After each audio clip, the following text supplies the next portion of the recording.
Dans cette vidéo, on va voir ensemble comment activer la conteuse merveilleuse de Joyeuse. Une fois que vous aurez ouvert la boîte de la conteuse et que vous l'aurez récupérée, dessous vous trouverez un petit compartiment en carton dans lequel vous pourrez récupérer un petit manuel et un câble. Dans le manuel, vous trouverez les explications que je vais vous montrer ici en vidéo pour activer votre conteuse, et ça va donc se faire en 3 étapes. Première étape, on va récupérer le câble pour brancher la conteuse. On met le mini USB, donc la plus petite partie, dans la conteuse, dans la bouche du lion. Et vous branchez la seconde partie, donc la partie USB, dans un port USB de votre ordinateur. Alors je vais le faire avec vous en direct. Là, je vais brancher la partie USB dans mon ordinateur. Et ça a donc automatiquement ouvert un dossier dans lequel on va retrouver un lien d'activation pour aller ensuite créer notre compte. Mais je voulais d'abord vous montrer dans FR ici. Vous retrouvez les différentes faces de la conteuse. Et c'est donc là que vous pourrez ajouter différents éléments. Soit vous vous enregistrez vous-même en train de chanter une chanson ou de lire un conte, soit vous trouvez des musiques sur internet, soit vous récupérez les musiques d'un CD. Par exemple, si vous avez un CD de comptines pour votre enfant et qu'il aime beaucoup ses comptines, vous pouvez récupérer ces comptines au format MP3 et venir les glisser ici. Et donc, une fois que vous avez votre fichier au format MP3, c'est le fichier musique, vous ouvrez la face qui vous intéresse. Par exemple, on va aller sur la rouge ici. Et là, vous venez glisser votre fichier. Donc soit votre chanson, soit votre lecture d'un conte, soit une piste de CD, soit une musique trouvée sur internet, ce que vous voulez. Et votre enfant la retrouvera ensuite dans la conteuse, donc ici par exemple dans la face rouge. Donc on revient en arrière, on a un dossier secret. Là vous retrouverez les différents sons joués par la conteuse, le son d'activation, le son quand la conteuse s'éteint et ce genre de choses. Ici des tutoriels en vidéo, ici un anti-manuel, qui est en fait un manuel. Et là, vous avez un fichier texte qui s'appelle Settings, ce sont les paramètres de la conteuse. Et ici, vous pourrez changer différents paramètres qui sont expliqués dans le manuel. Et nous, ce qu'on va aller faire, on retourne en arrière, on va donc activer notre compte. Donc on va double-cliquer sur Activez-moi. On arrive automatiquement sur cette page. Là, on voit le code secret de notre joyeuse à nous. Bon, là, je ne vais pas vous la montrer parce qu'elle est personnelle.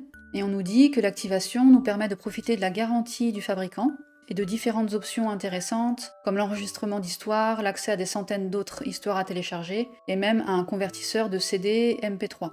C'est-à-dire que si vous avez un CD, sur le site, vous pourrez le convertir en MP3, qui est donc le format que vous pourrez mettre dans la conteuse.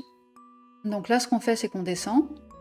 On va mettre notre nom de famille, notre pays, notre code postal, notre ville, le prénom de l'enfant qui va utiliser la conteuse, son âge, sa date d'anniversaire. Si on a un autre enfant, on peut cliquer ici. Une adresse email, on choisit un mot de passe. Si vous avez un code, vous le rentrez là, moi je n'en ai pas. On coche obligatoirement cette case, et celle-là, vous n'êtes pas obligé. C'est simplement si vous souhaitez recevoir des mises à jour gratuites, des rendez-vous de compteurs en direct et des nouveautés publiées dans la librairie. Donc une fois que tout est rempli, vous cliquerez sur C'est parti. Donc j'ai tout rempli. Si jamais vous vous trompez, vous pourrez changer certains éléments sur votre compte ensuite. Donc je déclare avoir pris connaissance, et je souhaite aussi être tenu au courant, mais ça c'est vous qui voyez. Et c'est parti!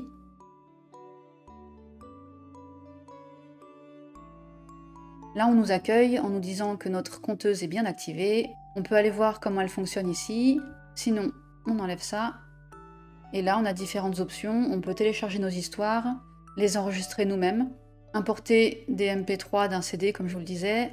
Et si jamais vous avez une question, vous pouvez contacter le support ici. Et là, vous voyez différentes chansons histoires que vous pouvez aussi ensuite acheter. Et si vous voulez en retrouver plus, vous avez une librairie dans laquelle vous avez plein de chansons et de contes qu'on peut voir à des prix dans les 10 €, 5 €, 15 €. Il y a différents prix. Et si vous voulez faire une recherche, tout en haut, vous pouvez chercher par âge, par langue et par catégorie. Donc des contes, des histoires, des poèmes, des comptines, des chansons, etc. On retourne à l'accueil.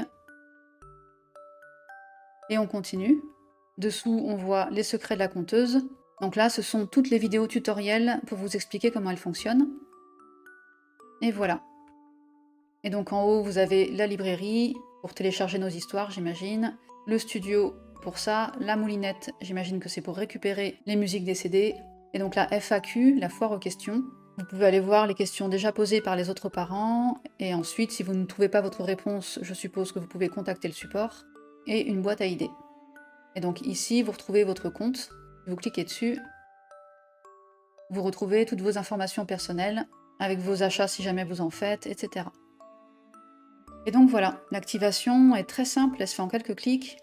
Maintenant, vous pouvez débrancher la compteuse et la donner à votre enfant.